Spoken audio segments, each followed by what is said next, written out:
Good afternoon, everyone, and welcome to this seminar organized by the Norwegian Consortium for Research on Terrorism and Organized Crime. My name is Thomas Hegghammer. I'm a Senior Research Fellow at the Norwegian Defence Research Establishment in Oslo, also known as FFI, and I'll be moderating today's seminar. I cannot overstate how excited I am about today's event, and because we'll be hearing from Nelly Lahoud about her latest book, the Bin Laden Papers. Now, for most people studying jihadism, Nelly Lahoud needs no introduction. She has been at the forefront of research in this field for 2 decades. She's currently a senior research fellow at the New America Foundation in Washington, D.C. in their international security program. She's formerly of IISS in Bahrain, and before that at the Combating Terrorism Center at West Point. And she's previously published several books and articles, including The Jihadi's Path to Self-Destruction, which came out a little less than 10 years ago, and which I think has proved quite prophetic for the fate of the jihadi movement. But we're here today to hear about her the Bin Laden Papers, which is about the Abbottabad documents. Now, I think 2 or 3 years ago, Nelly Lahoud kind of disappeared. She retired into a cave of sorts in an apartment in New York, and she came out 3 years later with this manuscript in her hands. Now, I have had the huge privilege of being able to visit her briefly in the cave, and I remember seeing papers thrown out over the entire floor of the living room, and this is an illustration, I think, of the depths to which Nelly has gone into this document collection, and I dare say that that nobody on this planet has studied the Abbottabad documents more carefully than she has, and I'm extremely excited to hear from her today. So before I pass the word to Nelly, I just want to tell everybody in the audience that the Q&A section is open, and I encourage you all to just write your questions while Nelly speaks, so that we have a bunch of questions to tackle when she's finished. I believe she will speak for about 30 minutes, give or take, and then we'll delve into this discussion after that. So with that, the floor is yours, Nelly. Thank you, Thomas. What a lovely introduction. Thank you. Can I have it in writing? And of course, thank you so much for hosting me. And also, as you know, Thomas, I have learned so much from your superior research over the years and the superb scholarship of several Norwegian friends and scholars. When I want to lift my standing in the field, I claim that I am an honorary Norwegian. And speaking of Norwegians, I'd like to note that Anne Likuski turned out to be one of the reviewers of my book manuscript, and her comments immeasurably improved the book. And I'd like to add my gratitude to several individuals. Peter Bergen's support made this book possible. New America also afforded me the resources to work with 2 very capable research assistants whose contributions will become apparent in the course of my presentation. And I was exceedingly fortunate that the great historian of Islam, Michael Cook, read and commented on all the draft chapters of the book. And so did my friend Gary Apple, a brilliant playwright who read the book from a general reader's perspective. My editor at Yale University Press, Joanna Godfrey, Joe, championed this project before I was even ready to put together a book proposal. And I have to thank, and I'm going to be thanking her for the rest of my life, the producer, Ashley Valley at 60 Minutes, who introduced my book to so many people who wouldn't know about my research otherwise. I want to start by sharing the significance of 18 minutes to this book.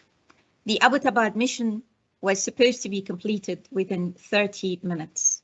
Admiral McRaven, who oversaw the raid, had completed a study published in a 1996 book entitled Special Ops, and it explored 8 historical special operations missions spanning the period between 1940 and 1976.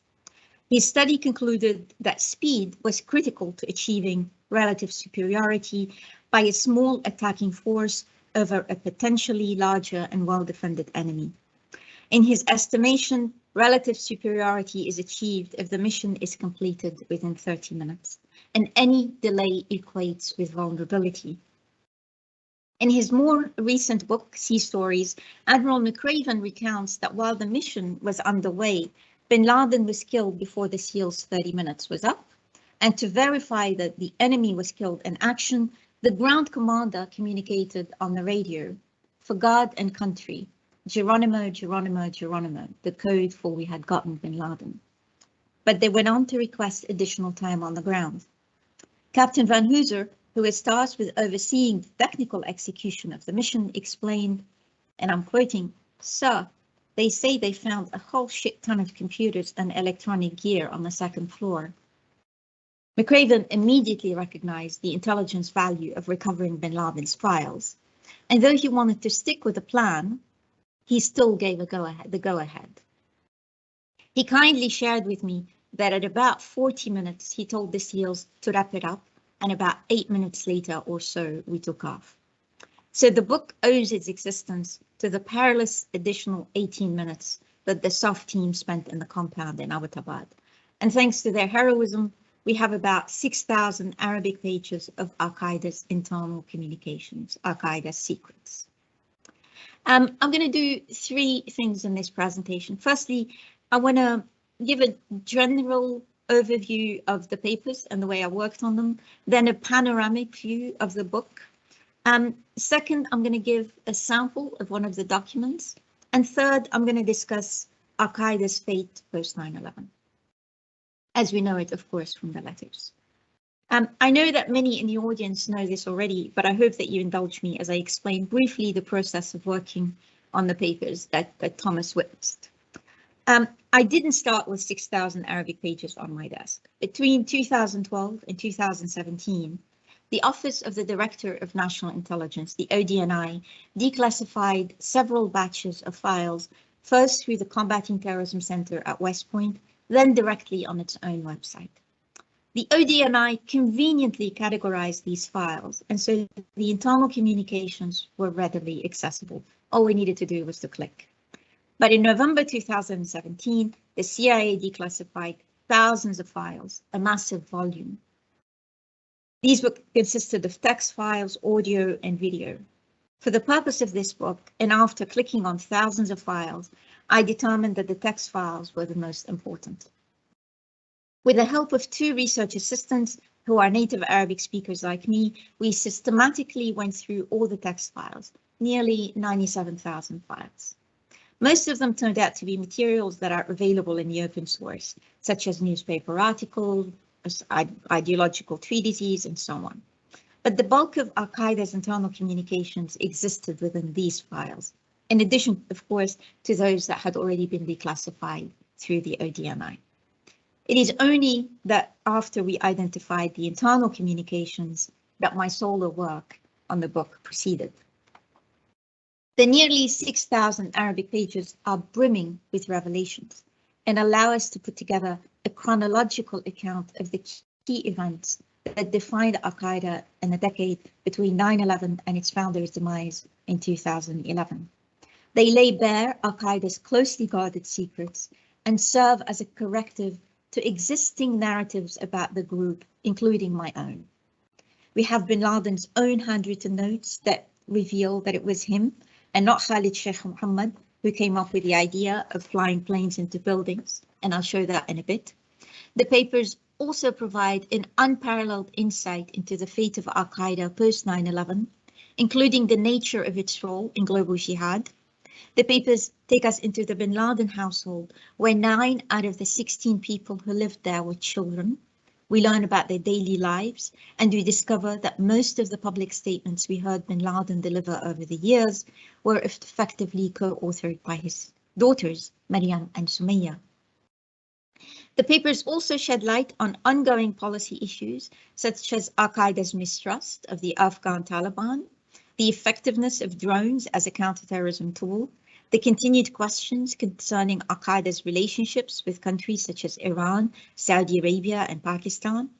And unexpectedly, I was able to piece together how bin Laden's security was compromised by identifying who his real courier was. He was not, as the CIA narrative claimed, Abu Ahmed al-Kuwaiti, who lived in the same compound and was killed during the raid. To be clear, I did not benefit from any input from the CIA, so I don't really know what went right for the CIA. But I do have a solid idea of what went wrong for bin Laden. I'm happy to discuss any of these themes during the Q&A, but let me now show a sample of the letters so that you could get a sense of just one item that I think is worth sharing with this audience. And I'm trying to share, but it's not allowing me. Are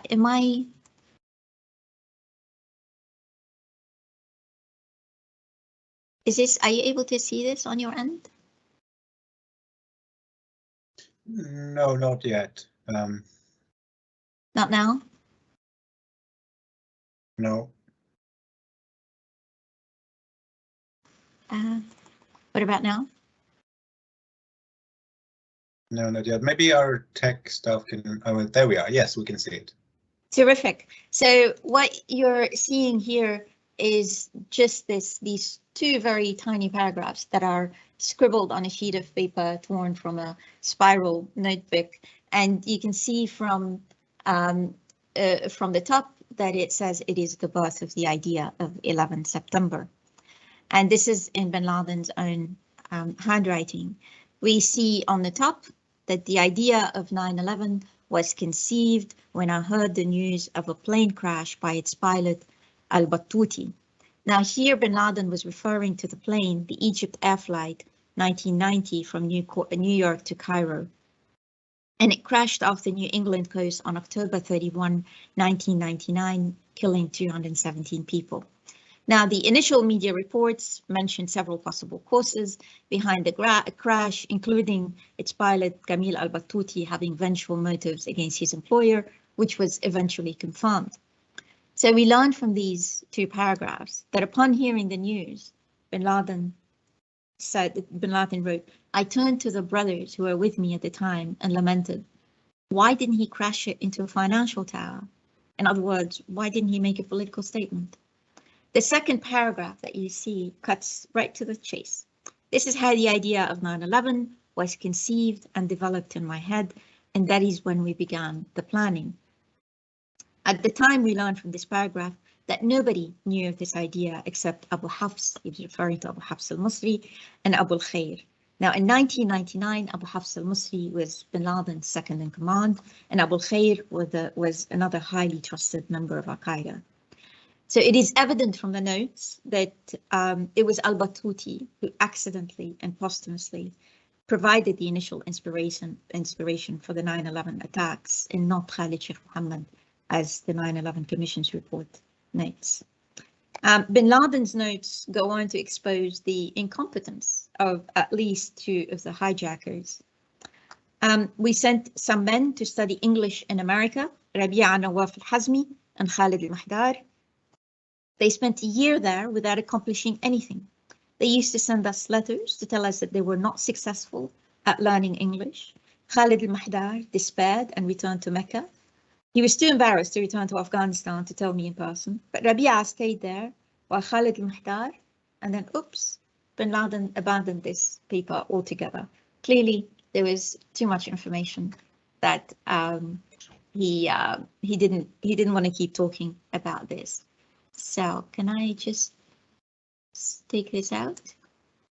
I'm trying to see how I can. Great. So as you can see, he stopped writing and the reader is left guessing how these two seemingly helpless men, Al-Hazmi and Mahdar, ultimately made the list of 19 hijackers. Let me now turn to the main part of my presentation, which is to focus on Al-Qaeda's fate post 9/11. We discover an afflicted Al-Qaeda, to use the description of its leaders. When the Taliban regime collapsed in December 2001, Al-Qaeda was effectively shattered. Bin Laden had to disappear out of necessity, and he cut off all communications with his associates. When he resumed contact in 2004, most of Al-Qaeda's senior leaders were either killed or detained by Pakistan and Iran. The second-tier leaders who were still at large apprised bin Laden of their afflictions. One letter addressed to both bin Laden and Ayman al-Zawahiri read, and this was written in September 2004, "Our affliction," and I'm reading, "our affliction and trouble following the fall of the Islamic Emirate, Taliban regime, were heartrending, and the weakness, failure, and aimlessness that befell us were harrowing. This all happened especially after you both disappeared from the scene out of necessity and due to your inability to experience our painful reality and to meet and converse with us." Bin Laden's associates made it clear to him that it was no longer safe for them to stay in the outback region. They were hiding mainly in the Fatah, the federally administered tribal areas of Pakistan. As early as 2004, perhaps even earlier, they feared being betrayed by a large segment of the Afghan Taliban, most of whom had been lured by the shiny dollars and turned against Al-Qaeda.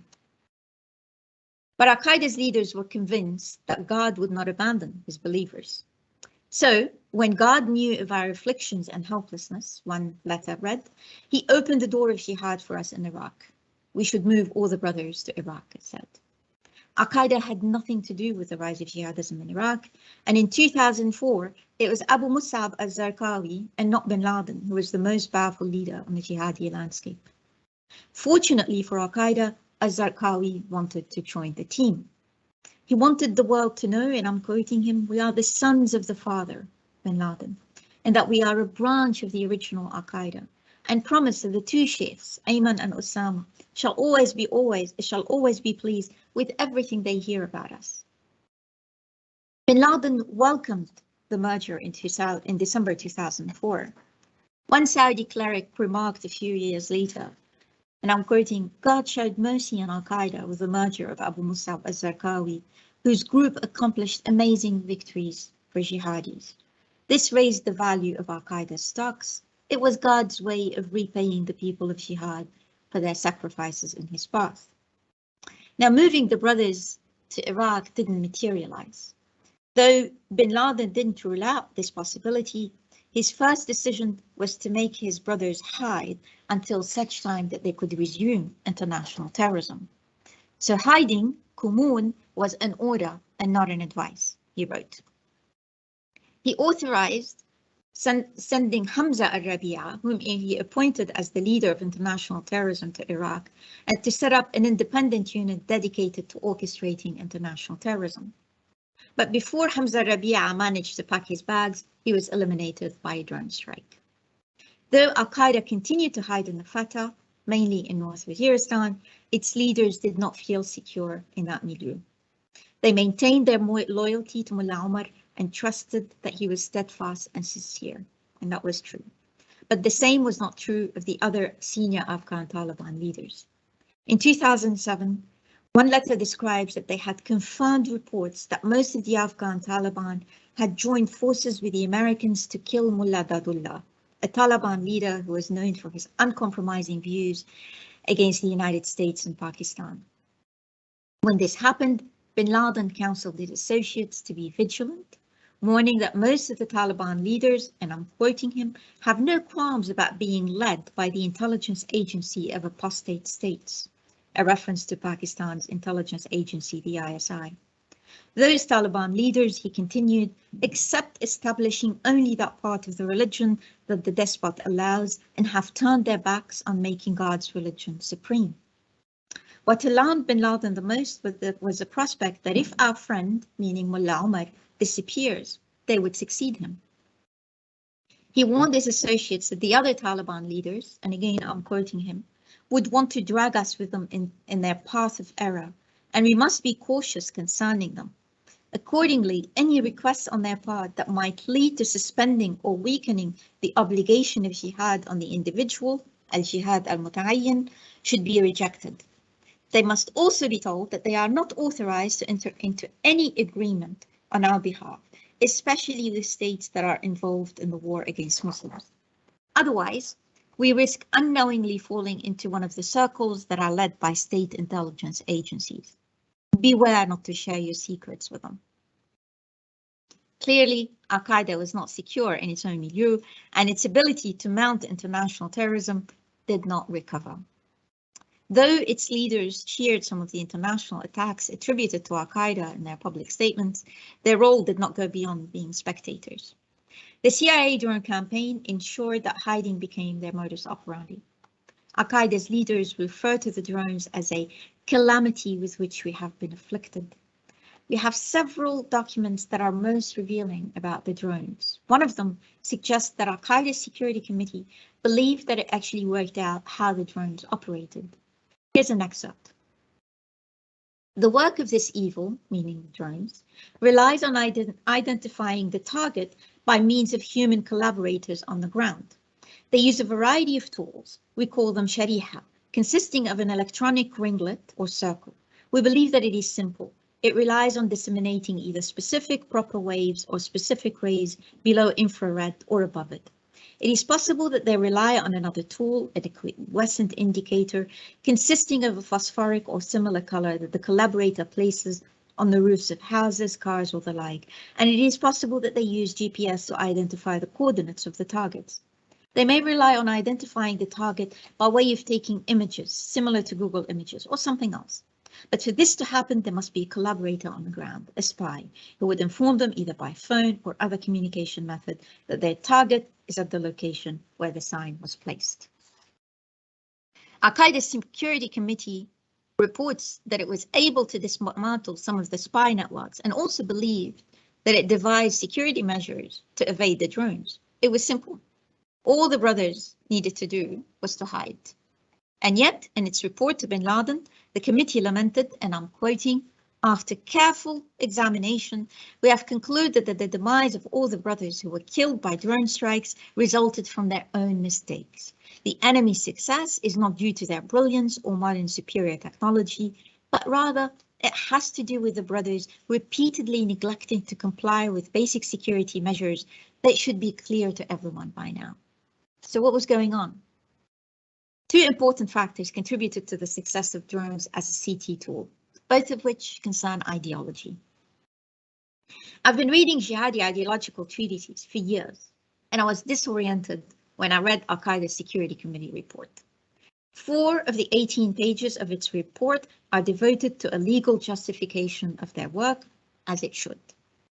But the report highlighted verses in the Quran that stress the importance of security and the virtue of watchfulness. In other words, God commands hiding. For decades, jihadi leaders and ideologues have reminded Muslims of their religious obligation to fight jihad in God's path, of their rewards in the afterlife when they fight, and condemned those who neglect jihad and shamed them as cowards and hypocrites. And yet, the Security Committee was now trying to convince jihadis that watchfulness, meaning hiding, and jihad are two sides of the same coin. Clearly, the security measures required in the Fatah were alien to jihadi culture. The other fundamental problem concerned spying. On this point, Commanding Right and Forbidding Wrong, the intimidating book of the great historian Michael Cook, was most helpful. I learned from that book that privacy is very important in Islam and spying is unlawful. How was Al-Qaeda able to combat spies in the Fatah? You guessed it, they had to spy on fellow Muslims. So remember all the jihadi ideological literature that calls on Muslims to fight against the policing regimes that persecute and spy on them, even in their mosques? Well, you get the picture. Al-Qaeda was doing what they used to criticize the regimes of doing. So of course, Al-Qaeda's committee wouldn't admit explicitly that they were spying, but here's what its report says, and I'm quoting, "Our surveillance is the opposite of that carried out by tyrants. While they destroy, we build. While they violate God's word, we obey him. The tyrant's surveillance is farthest from God's wishes, as is intended to bring us closer to God. Their surveillance covers the believer or the infidel. Our surveillance is limited to the infidel enemy and his collaborators." It was a relativism of sorts, and they couldn't really defend it. In the end, jihadism's greatest asset, namely the enthusiasm of men who do not fear death, racing to meet their creator, proved to be a liability in the face of drones. They took up jihad to fight in God's path and not to hide in his name. We find bin Laden urging his brothers to evacuate the Fatah altogether and to move them to other cities in Pakistan. His top associate told him that the men prefer dying in the Fatah rather than risk moving to cities where they could be captured by the ISI. At this point, let me say a few words about the events that were occurring in parallel in the jihadi worlds. I noted earlier Al-Qaeda's mergers with Abu Musab al-Zarqawi's group in Iraq. Now, considering its afflictions in the Afbaq region, Al-Qaeda initially benefited from this merger, not least because it spurred other jihadi groups in North Africa, Yemen, and Somalia to follow suit. Bin Laden had anticipated that media processions of jihadi groups across continents, joining Al-Qaeda by pledging allegiance to him, would raise the morale of Muslims, who would in turn become more engaged and supportive of jihadis. Of course, he did not envisage hands-on management of these groups. They were all hiding. In this, as in most matters, bin Laden and his associates were guided by the Prophet Muhammad's example. They were inclined to think well, husn al-dhann, of fellow Muslims, meaning those committed to jihadism in their case, and to accept that those who witness events as they unfold are better placed to make decisions than those who are absent. Put differently, bin Laden trusted that delegating responsibilities would work just fine. Because he thought well of his jihadi brothers, he expected that these jihadi groups would devote their efforts to mounting global jihad. He miscalculated. Except for the North African group, Al-Qaeda in the Islamic Maghreb, regional jihadi groups turned out to be a liability.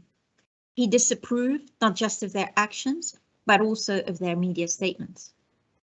In 2010, we find bin Laden writing to one of his associates about these groups, and I'm quoting him.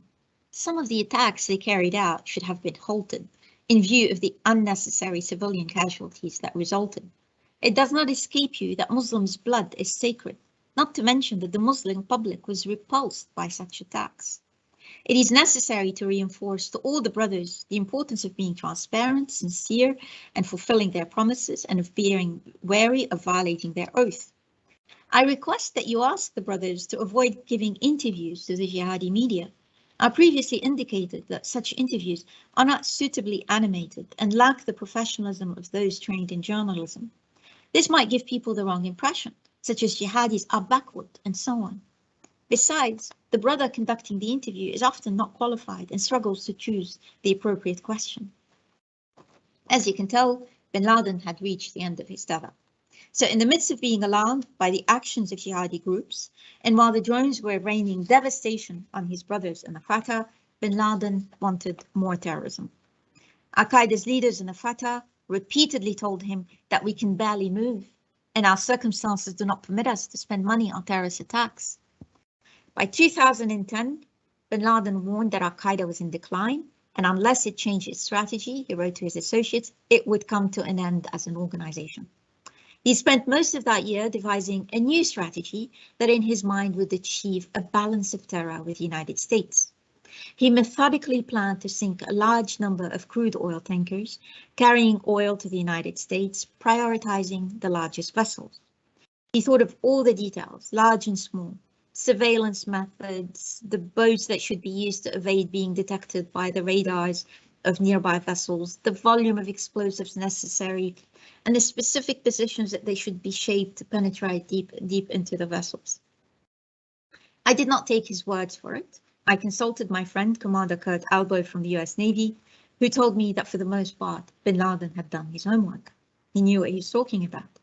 Ultimately, bin Laden's goal was to thrust the United States into a severe economic crisis, adversely affecting the income of every American citizen.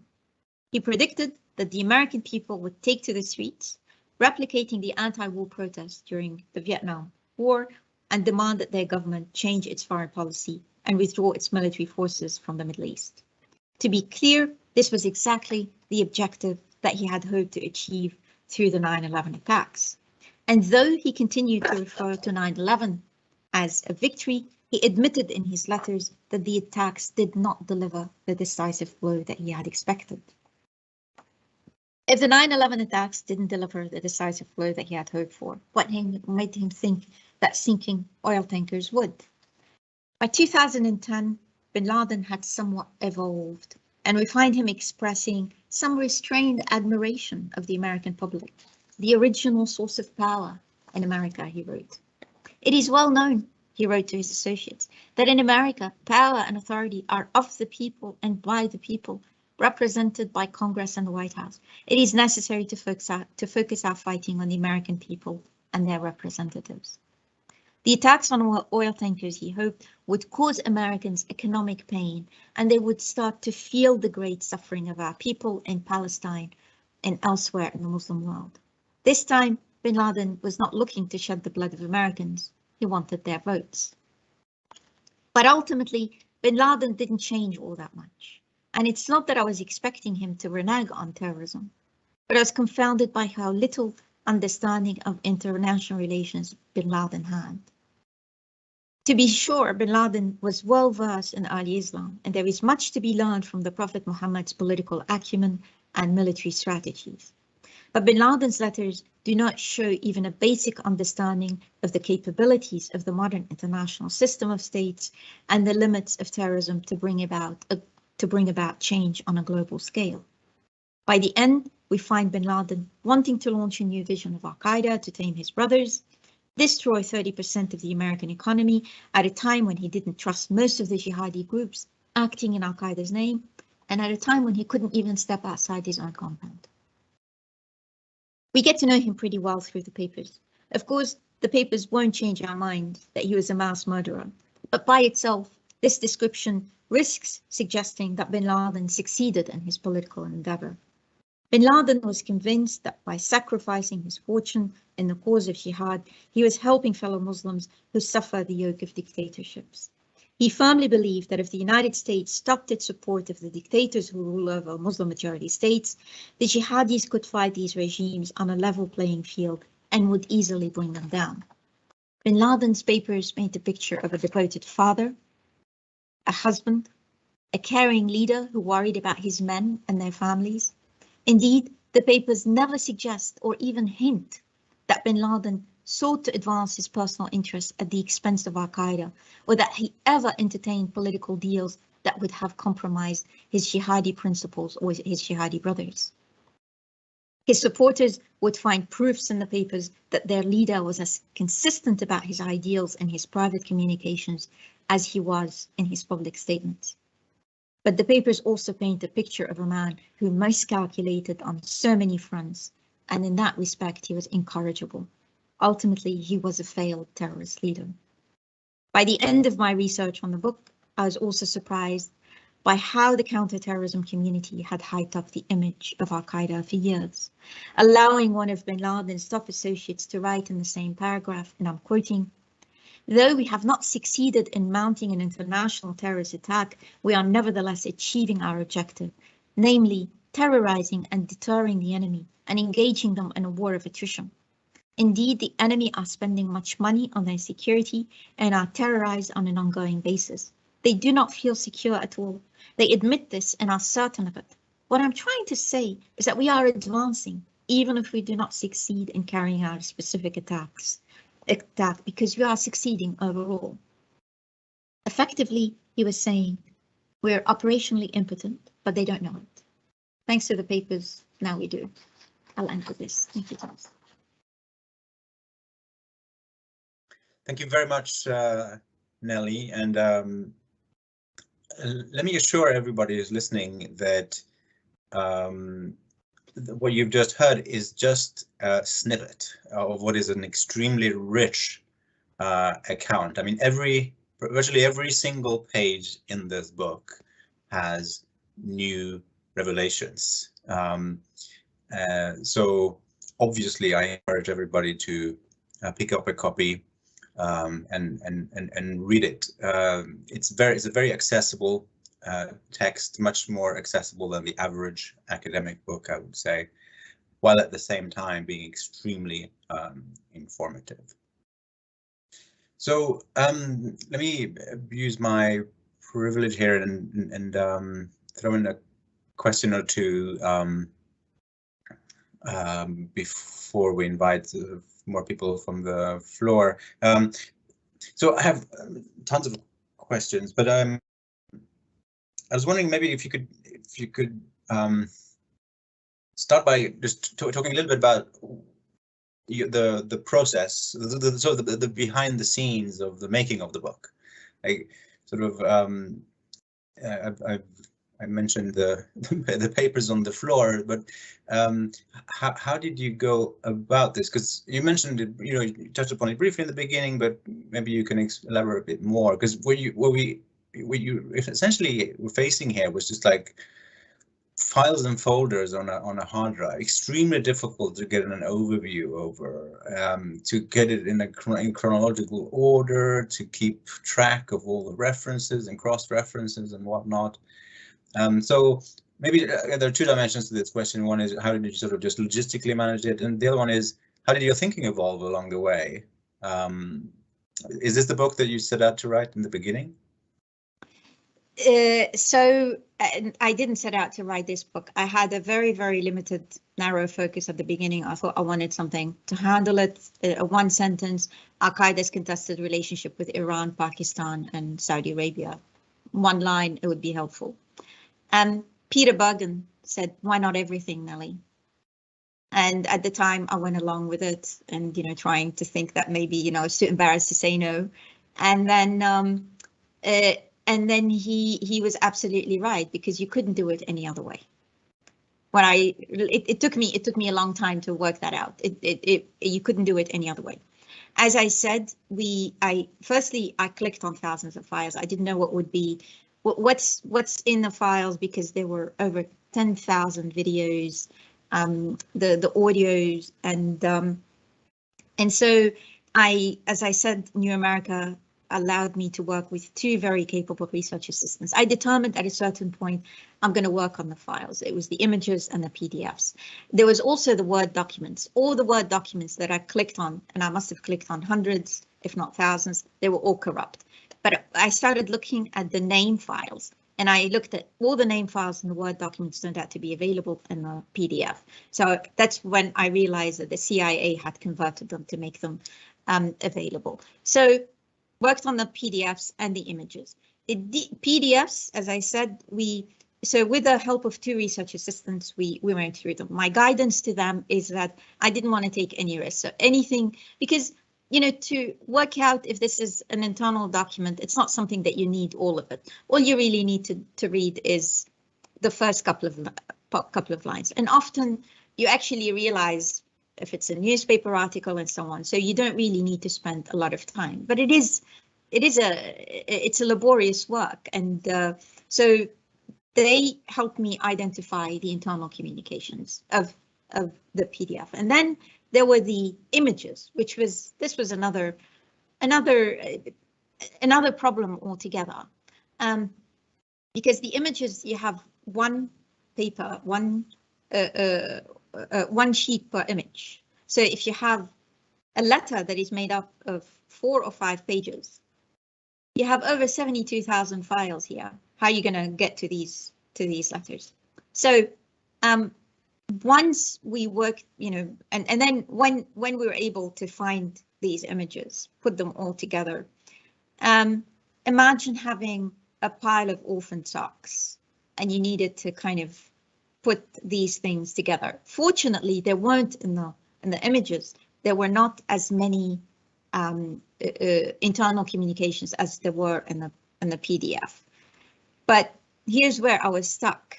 Initially, when I started working, I didn't realize that I could put it in a chronological order.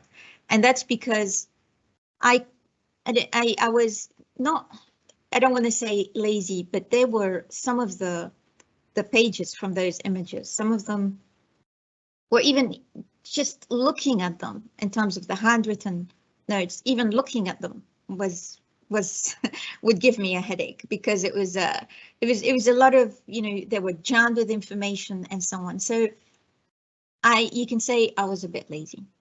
And so I decided, okay, I'll work on the others, but I couldn't really work out the chronological order. So I thought, okay, I'm only going to write a thematic book. So I was able to write on the family, I was able to write on the drones, I was able to write on bin Laden's attacks. And I have to say, I wasn't very impressed with my writings. They were interesting. No doubt we would have all found them interesting.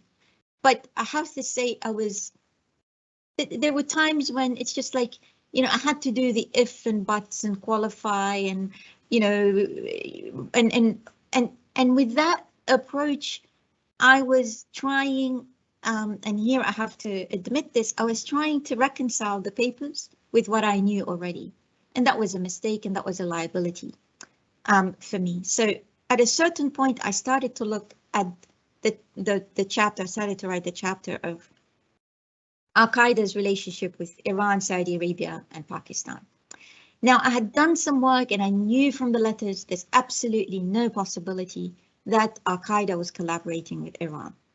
I had done that work and it was very evident for me, but what I couldn't work out is that if they were so hostile to Iran in the first place, why would they go there anyway?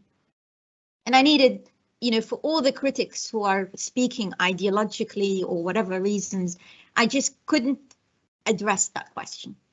So I thought, okay, I have to go back to these other earlier, to the things that I haven't read. And this is where I immerse myself in the handwritten letters. And that was just like, there weren't many, but what they did for me is that they worked out the time, the first 3 to 4 years, what was going on, because prior to that, the middle period, 2005 to 2007, I could manage it. I was more comfortable with 2007, 2011. The middle period, I had to speculate, but I could manage it. What I didn't know was what was happening earlier. So here's the discovery from these letters. I find these associates writing to OSAMA, briefing him on the past 3 years. I find out that they had tried to cross, their first attempt was not to go to Iran, they wanted to go to Pakistan. And so in Pakistan, they were met by a campaign of arrest across all major and small cities, and 600 brothers were captured. So Al-Qaeda had no other option but to cross illegally, to go west, to head west. The north was impossible for them. So the only reason they could, the only other way is to go west. Now, I had learned from from my previous studies, Fadel Haroun's autobiography, that in the 80s, those jihadis who were in Afghanistan wanted to help the Azeris. And so they wanted, the easiest way was to cross through the north to get to Azerbaijan. And they couldn't, it was impossible for them. So they had to find ways of crossing illegally through Iran and had found these illegal routes. So clearly they knew some aspects. And, you know, and this gets in other letters, we know from the letters, and they always refer to them as the Baluch brothers. There were many Sunni militants in Iran who were able to help Al-Qaeda forge IDs, rent houses, go below the radar. So clearly Iran wasn't able to police, its porous borders, and then eventually it started tracking down not Al-Qaeda but the Baluch brothers, and some of the Al-Qaeda were betrayed, in fact, by the Baluch brothers. But this is how they managed to track down Al-Qaeda and detain them. So this was, and at that point when I did that, I decided I was going to start rewriting the book. Now, it wasn't from scratch. A lot of the work had been done, but I was now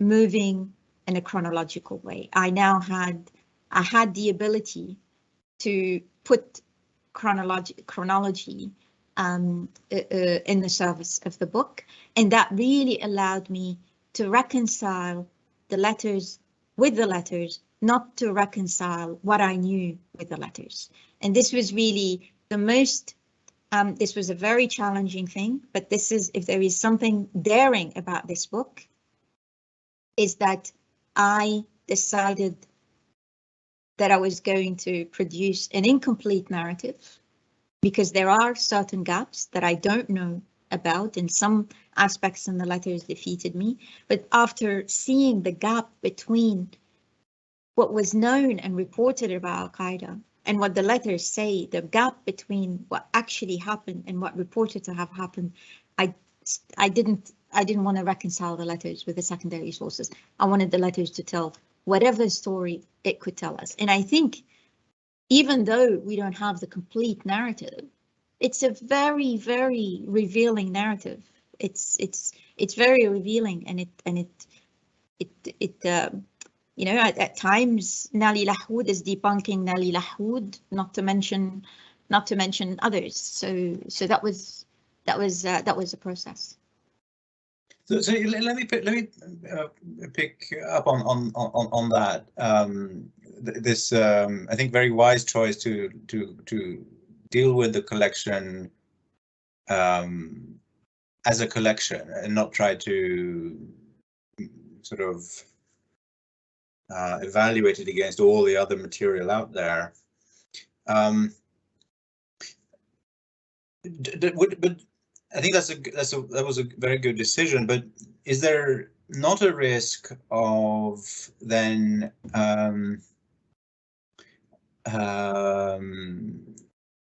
kind of taking everything that bin Laden says for granted? So, for example, his claim that he had the idea of the 9/11 attacks on 31st of October following the Batouzi plane incident.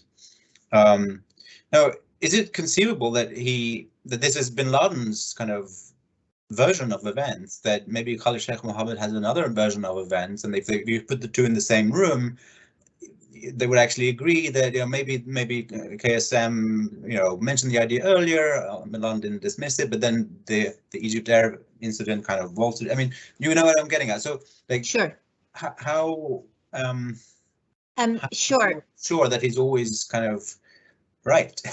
and no, and he isn't always right. And when you immerse yourself in the letters, and I do in some parts in the book where I know that bin Laden is protesting too much and he's being resisted by others, you get to know, and on certain things, we shouldn't take their word at face value. So when they start theorizing about, for instance, relationship between Iran and the United States or Iran and Pakistan, of course, we can't take their word. It doesn't mean the truth. And this is something that we need to, you know, after reading all these letters, you need to be able to discriminate between what is authoritative and what is something that they are really themselves speculating. And you know, after immersing yourself in the papers, you'll be able to pick on that, and you can see it. And there are times in the book where I put him in his place. You know, he's clearly contradicting himself, and you can tell from everybody else he is contradicting himself. But in this instance, and in this instance, he's not really showing off about I came up with the idea. He is really talking about an inspiration. Now, of course, and the other thing is, though Khalid Sheikh Mohammed is not mentioned many times in the letters, but in the few places where he is mentioned, he was missed and he was respected. So this is not somebody that bin Laden feels in competition with.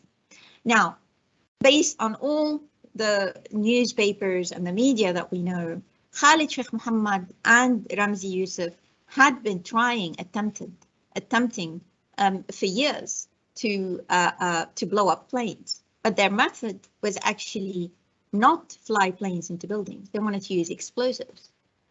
This is what, and they failed at that. And Ramzi Youssef's, expertise is in explosives, and the way they tried to do their attack was using explosives. I'm sure bin Laden would have known about this, and they would have probably reached that point where, unless we come up with these explosives, we're not going to be able to do it. And so when bin Laden saw the plane, it really clicked in his head. Why don't we do it that way?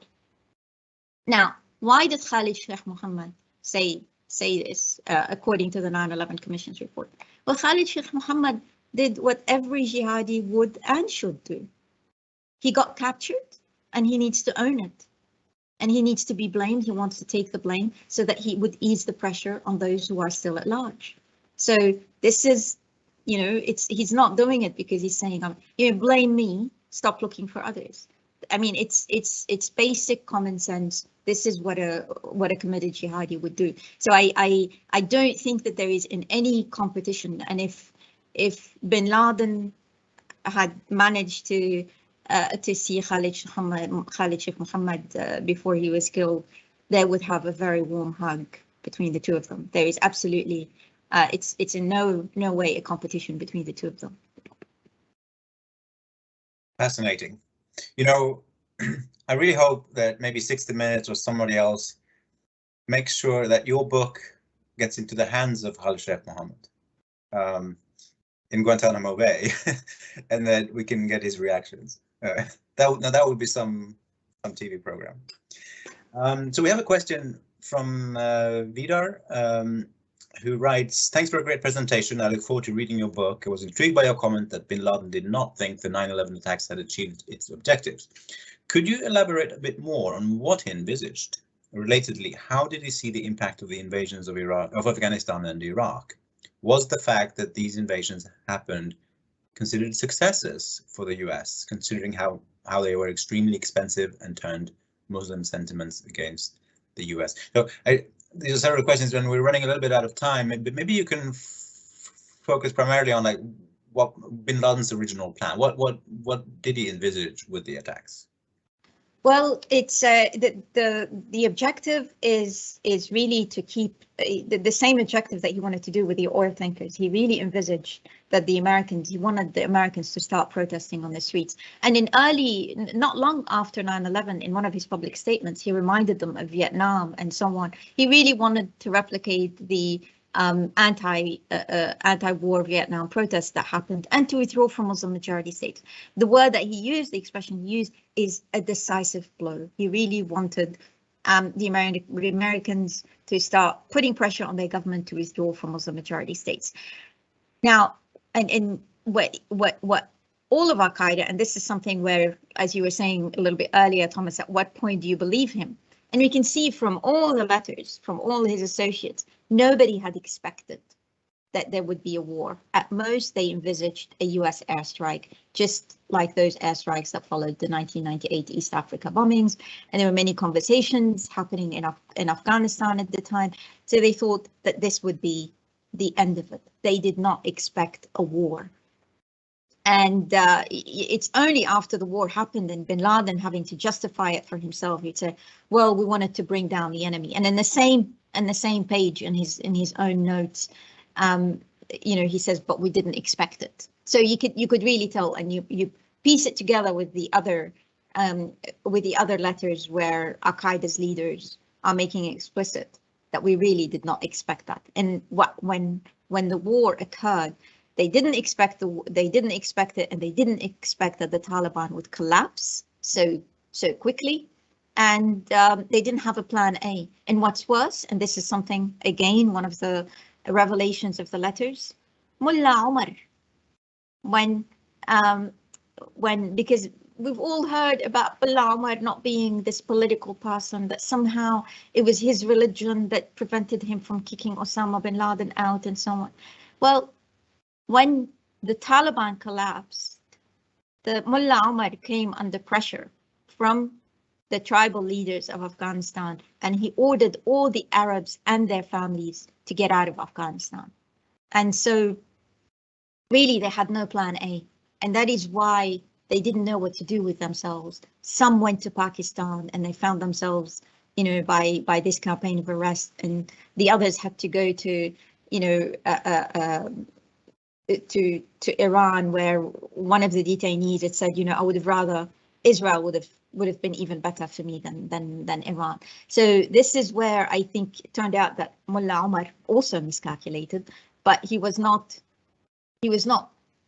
a non-political person. He clearly made the miscalculations. And my sense is because in Osama bin Laden's notes, he had no interest in Ahmad Shah Massoud. He kept part of the conversations that he was having with the Taliban before the attacks is that you are focused on this 5 kilometers in this part of Afghanistan, and I am focused on the global powers of unbelief of the.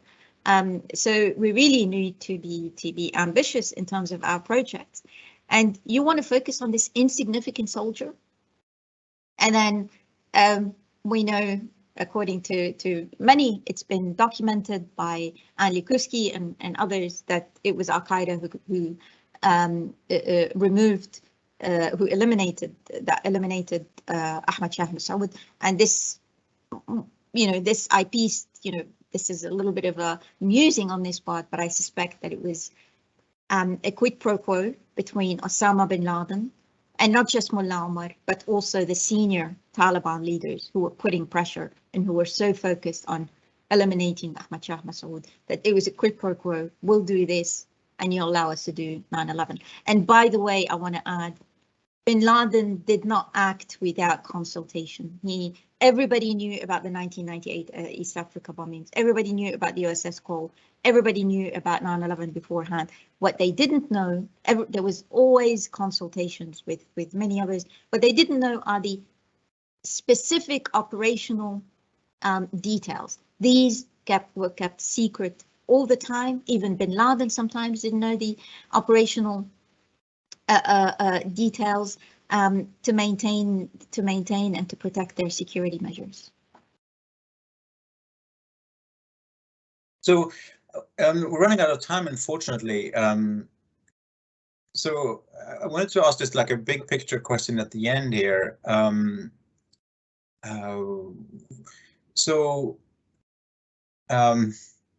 What is your sense now of the kind of the way we calibrated the kind of the war on terror vis-a-vis Al-Qaeda core?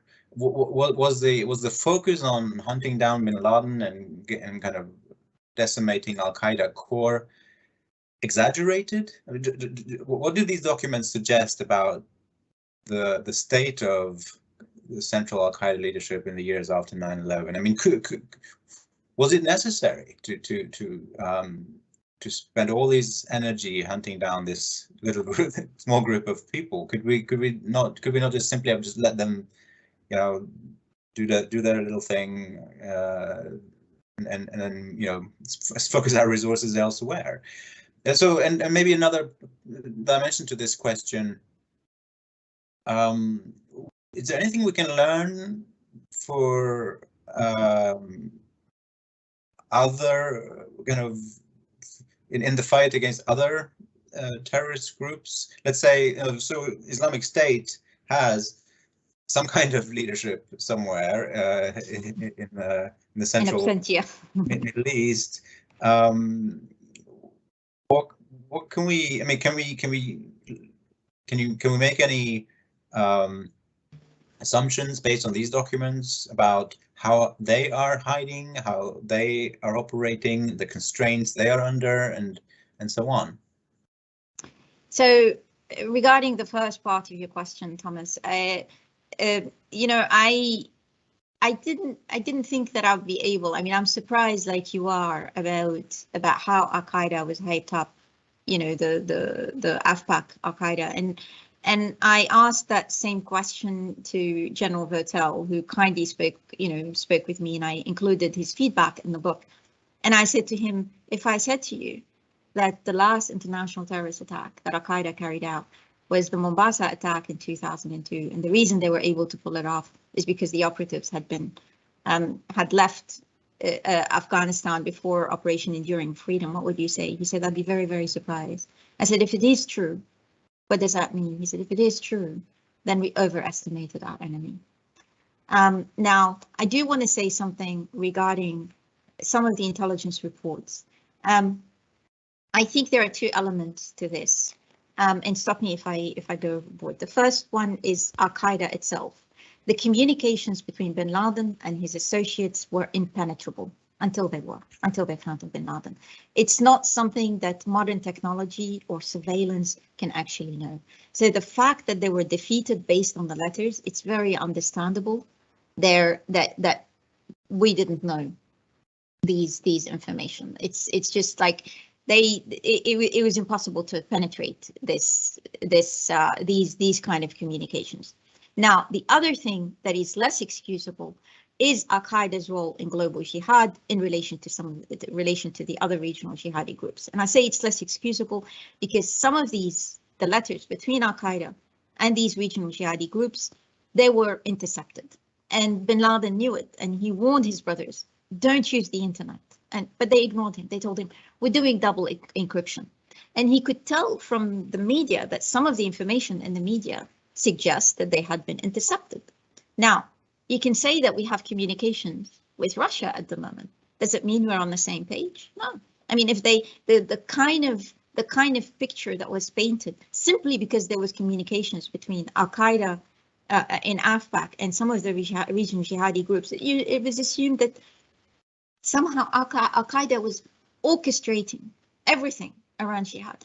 The AQAP in Yemen was supposed to be Al Qaeda's protege. You should see what a headache they were for Al Qaeda. I mean, they were insufferable from the perspective of bin Laden, Atiyah. It's just the letters paint a harrowing picture. I mean, with the Iraq group, we find Ayman al-Zawahiri, a matchmaker. That's all he could do. He's just trying to bring these various jihadi factions in Iraq together.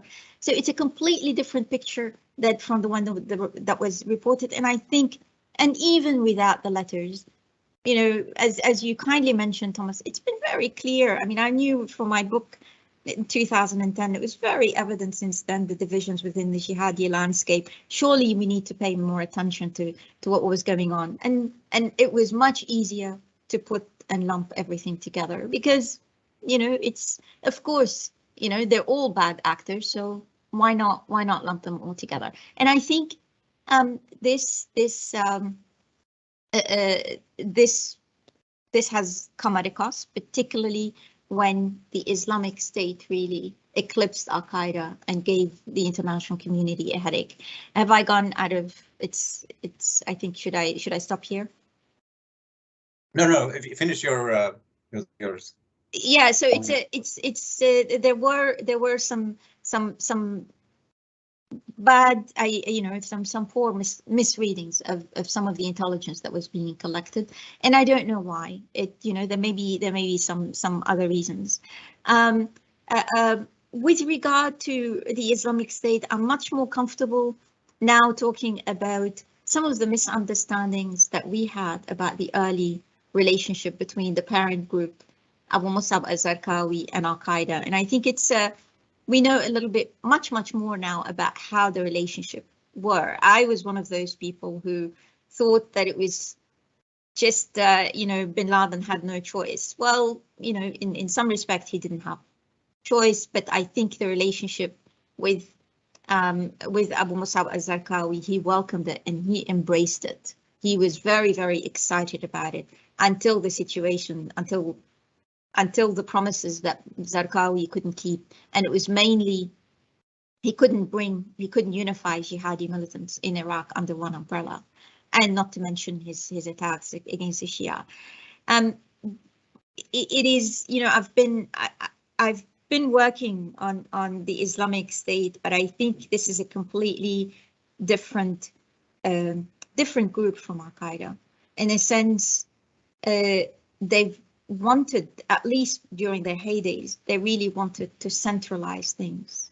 They wanted to do things centrally in a way that you had their provinces. They were keen on centralizing some of the jihadi media production through one central mechanism. And now I think it's a completely different group from the one that we knew back in 2014 to 2016. One thing that they might have learned is how to hide in the open for Abu Bakr al-Baghdadi. He was hiding amongst enemies. And that was interesting from my perspective. So maybe, Nelly, in 5 or 10 years' time, you'll write something similar about the Islamic State, because well, they haven't given us anything that they found in Abu Bakr al-Baghdadi's. That's right, and I think, you know, this book goes to show how important it is to go back and revisit important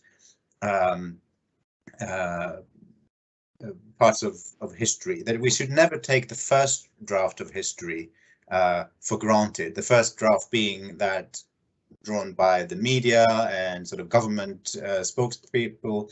We should not even take the second draft of history, which is that of the initial studies and academic books that come out. Really, there has to always be a third draft that goes back, you know, when this dust has settled and looks in depth at this. And this is what you have done, Nelly, and you've contributed a tremendous amount of insight in the process, and it's an example to be followed.